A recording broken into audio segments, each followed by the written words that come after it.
This is Korail slum, one of the most densely populated human hub on Earth. People living here came from different areas of the country. Jahanara is one of them. I grew up in Bola. We came to Dhaka in 1994 due to river erosion. Those were really hard times. The Government of Bangladesh, UKAID and UNDP are long-standing partners in poverty reduction in Bangladesh. And our objective has been to help reduce poverty in the slum areas and also enable people who live in the slums to access basic services, but also have a greater voice about the issues that affect them. We are working with these urban communities. Most of them are really urban poor, migrated from various places of Bangladesh. Approximately 40 million people live in the urban areas of Bangladesh, out of which 21%, or more than 8 million people, live below the poverty line. The slums of Dhaka alone are home to 3.5 million people. These urban poor live in informal settlements, where they often face difficulties accessing employment, adequate health services, and education opportunities. To support the urban poor communities to realize their rights and true potential, UNDP, in partnership with the Government of Bangladesh and UKAID, is working with women in 23 towns to provide tools and platforms for them to manage their own development. We are very proud of the achievements of the Urban Partnerships for Poverty Reduction Project, or UPPR as it is commonly known. What I've been particularly impressed about with the UPPR programme is its particular focus on women and girls. You know, the government emphasizes the women empowerment. In this project, tremendous achievement we have achieved in women empowerment. Women hold half of the sky. That's an old Chinese proverb. If you only work with half of the population, your achievements will only reach half of the mark. Women and girls living in slums and informal settlements face particular challenges. They're more susceptible to physical violence and abuse. They can't so easily go to school, and a number of the young girls get married at a very early age. So there are some particular challenges working with women and girls. There were two unique approaches that were used by UPPR. The first is the Women's Empowerment Index. This is an index that the women in the communities we worked with themselves defined. They themselves said that they wanted to be measured in terms of how they're seen, in terms of their roles in their families and in their communities, how they're able to access financial resources, how they're able to network in their communities, and what types of skills they acquire and how they apply these skills. Second measurement is the multi-dimensional poverty index. By going beyond measurement of income and consumption alone, we're able to address the various facets of what makes the poor poor. Now we are empowered and we are more aware of our rights. A lot of child marriages used to happen too. Everyone kept quiet because they thought it was at the family's discretion to marry off their girls. But now, through the trainings provided, we know why child marriage is bad. In Korail, we have trained around 50 adolescent girls on the effects of child marriage. Now there are fewer incidents of domestic violence and child marriage here.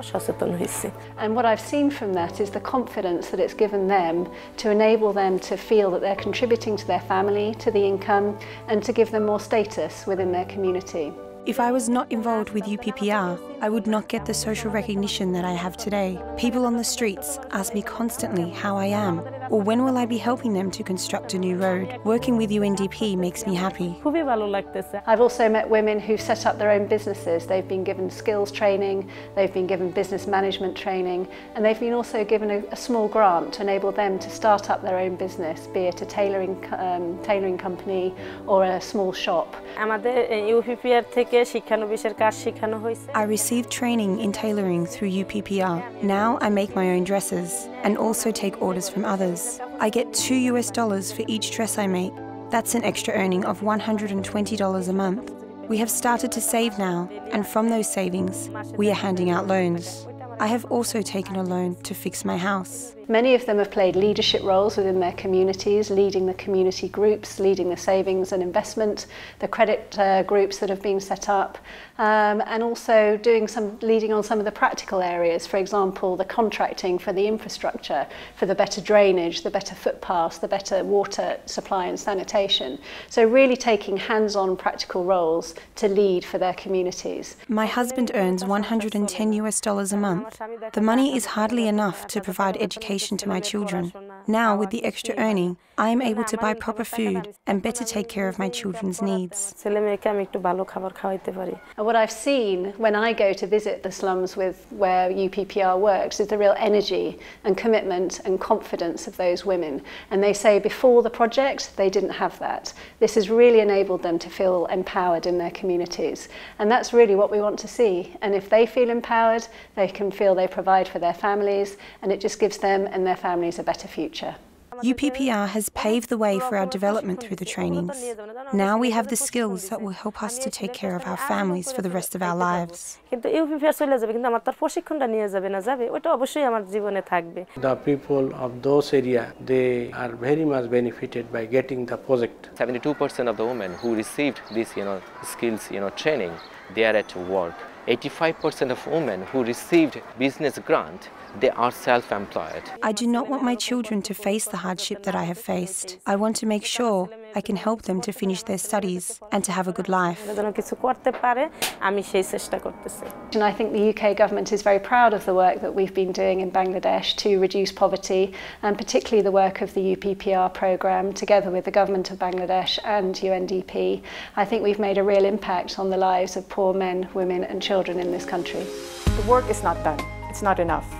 We want to see in the next 7 years a scale up to cover not just the 3 million people that we've worked with in UPPR, but to cover the 9 million urban poor that we have counted in Bangladesh. In this process, no one will be left alone. With UPPR, I have changed my life. I now know what a better life is. Now I am much better off than I was before.